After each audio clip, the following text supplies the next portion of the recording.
UK will hold its largest home defence exercise in decades next year to better prepare the whole country for the possibility of war. A senior minister says a new campaign will be launched later this year to raise public awareness about the importance of national resilience. Well, our defence and security editor Deborah Haynes has more on this. And Deborah, when we're talking about war, are we talking about troops on the ground or something in terms of modern warfare?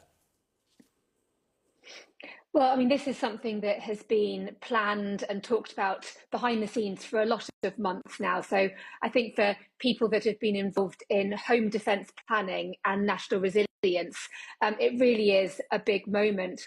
What's going to be happening next year is that there is going to be the largest ever the largest home defence exercise in decades. It's going to likely involve ministers as well as hundreds of officials from government and also local authorities.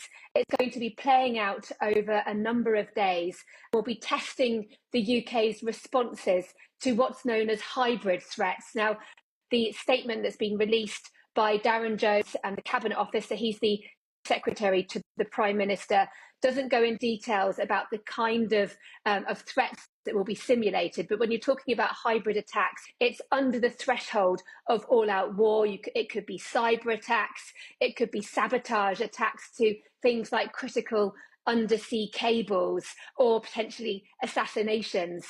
We also know that this exercise is going to be dubbed Operation Albion Shadow, and it's going to complement a much wider NATO exercise that will also be taking place. And you could well imagine that NATO exercise simulating much more up to the beyond the threshold of all-out armed attack.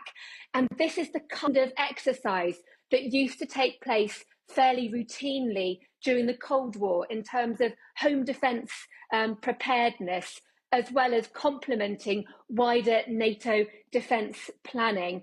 And Darren Jones says that there used to be a suite of plans that the UK had called the Government War Book, and it was the blueprint to transition the whole of society from, yes, the armed forces, the emergency services, government, but all the way through to business, schools, hospitals, charities, industry, everybody, that transition from peace to war. And we're told today, confirmation to what Sky News and others have been reporting for a long time now, that the government is working on updating these war books. And there is also going to be, later this year, a new campaign, a public campaign to raise awareness about the